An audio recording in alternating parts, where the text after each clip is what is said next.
America के साथ trade deal को लेकर लोगों को उकसाने का भी आरोप लग रहा है, किसानों को भड़काने का आरोप लग रहा है। ऐसा माहौल बनाया जा रहा है कि अमेरिका के साथ ट्रेड डील में भारतीय किसानों के हितों से सीधा समझौता कर दिया गया।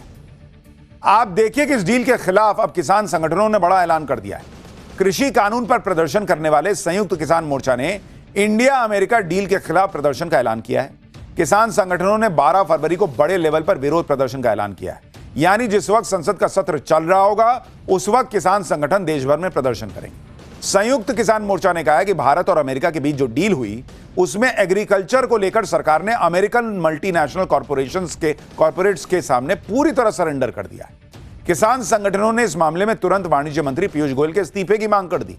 ऑल इंडिया किसान सभा की तरफ से कहा गया है कि dried distillers grains animal feed के लिए लाल ज्वार सोयाबीन ऑयल के लिए मार्केट को खोलने से सीधे सीधे डेयरी सेक्टर पर असर पड़ेगा।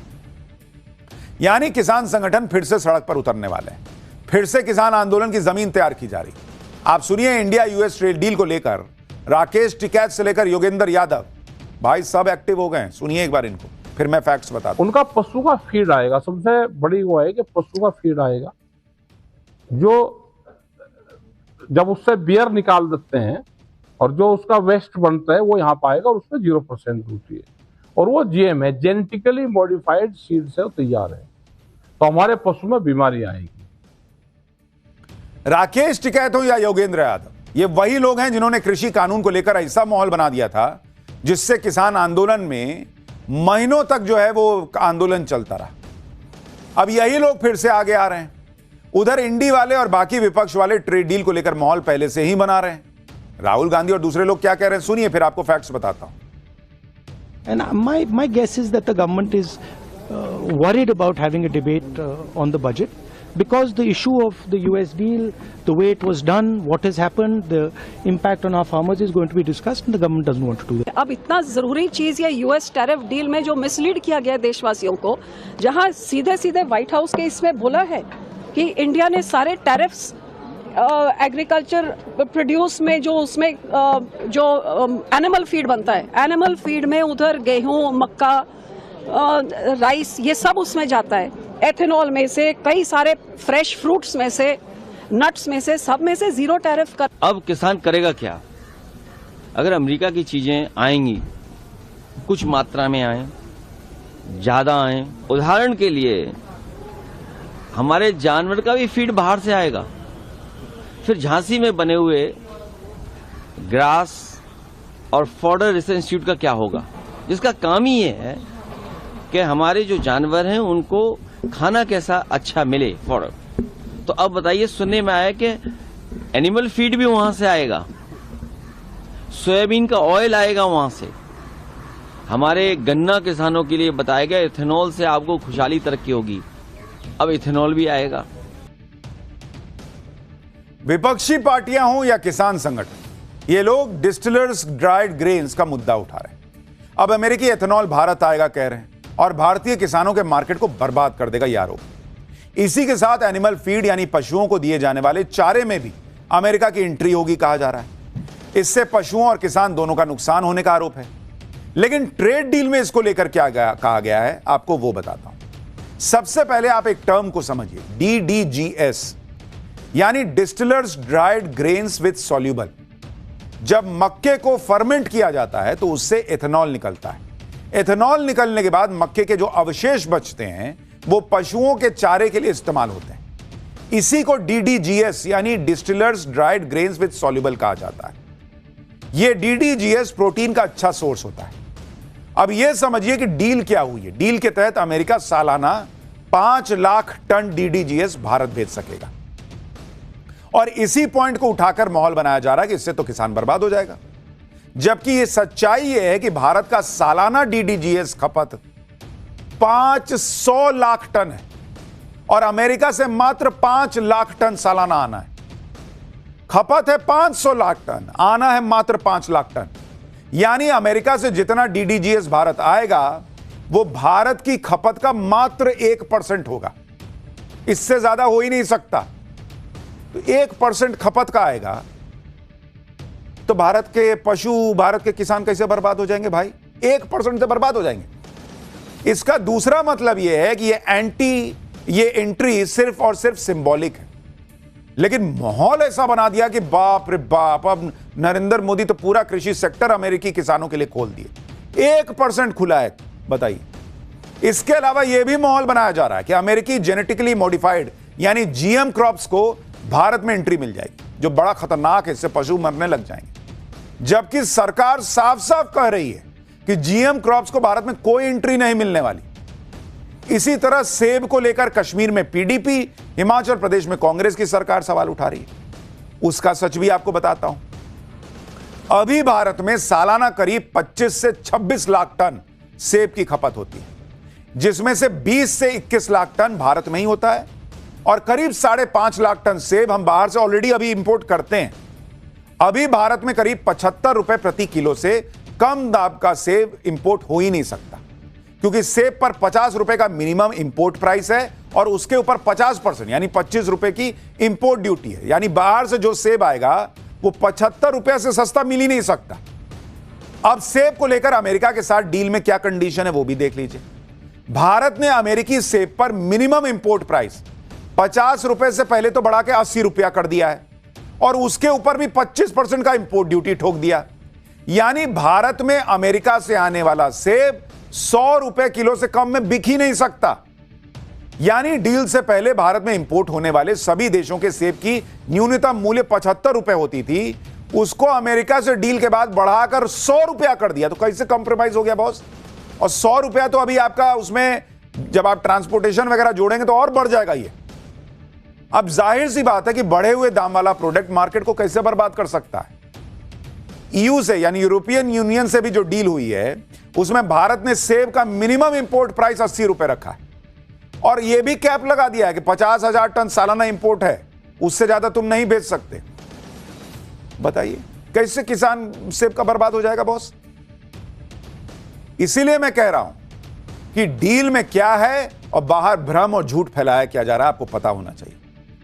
और यही बात मोदी सरकार भी कह रही है कि जो हमारी मुख्य सब्जियां हैं, फल हैं, डेयरी प्रोडक्ट हैं, उन सबको हम उठा के डील से पहले ही बाहर कर दिए। और मैंने पाठशाला में आपको पहले भी बताया था कि भाई दुनिया के बाकी चीजें, बाकी देशों से कई ऐसी कृषि की चीजें जो ऑलरेडी हमारे यहां आती हैं, इस डील के पहले से आ रही हैं, कांग्रेस के जमाने में भी आती थी। दिखाया ऐसा जा रहा कि बाप रे बाप, पहली बार बाहर से कुछ आने जा रहा है। कृषि मंत्री शिवराज सिंह चौहान बता रहे हैं कि कैसे योगर्ट, बटर, मिल्क, मक्खन, घी, बटर ऑयल, पनीर, चीज, इन सब में अमेरिका को कोई एंट्री ही नहीं दी गई।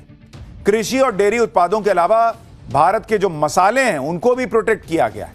काली मिर्च, लौंग, सूखी हरी मिर्च, दालचीनी, धनिया, हींग, अदरक, हल्दी, मेथी, सरसों और दूसरे पाउडर मसाले, ये सब डील से बाहर रखे गए। आप सुनिए ना, कृषि मंत्री पूरी लिस्ट बता रहे हैं भाई कि ये सब डील में रखे ही नहीं है, सब बाहर है। कैसे अमेरिका घुस जाएगा इस सेक्टर में भाई? भारतीय किसानों को नुकसान हो ऐसा कोई उत्पाद सम्मिलित नहीं किया गया है। सभी ऐसी वस्तुओं को समझौते के बाहर रखा गया है। आप देखेंगे सोयाबीन, मक्का, चावल, गेहूं, चीनी, मोटे अनाज, पोल्ट्री, डेयरी, केले, स्ट्रॉबेरी, चेरी, खट्टे फल, हरी मटर, काबुली चना, मूंग, तिलहन, इथेनॉल, तंबाकू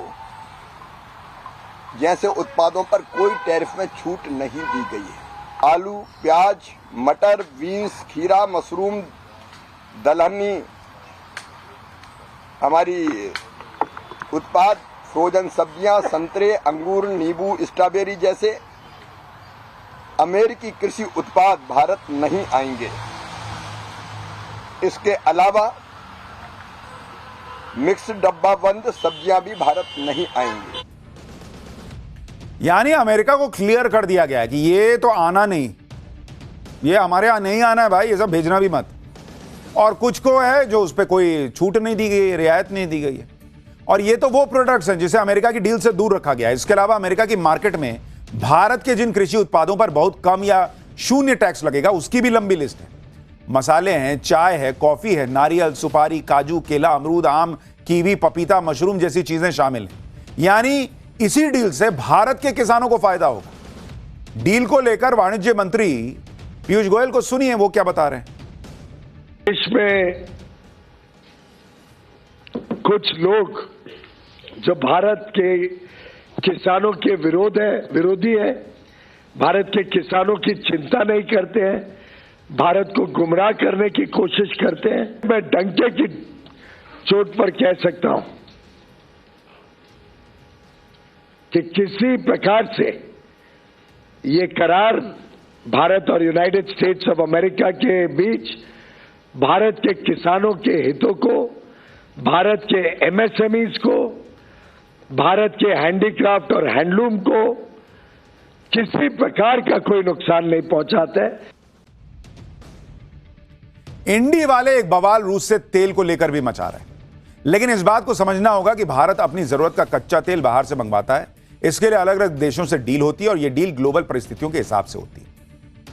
ये जो लोग आज हंगामा कर रहे हैं कि बाप रे बाप अब भारत जो है वो रूस से तेल नहीं खरीदेगा, ये 6 महीने पहले से हंगामा काट रहे थे, गदर काट रहे थे कि 6 महीने पहले ट्रंप ने कह दिया कि मेरी मोदी से बात हो गई, अब रूस से तेल नहीं खरीदाएगा, और ये मान लिए थे और तब भी गदर काट दिए थे कि भारत ने रूस से तेल खरीदना बंद कर दिया। हमने पाठशाला में आपको हर बार बताया कि देखिए इतना खरीदा रहा है, इतना खरीदा रहा है।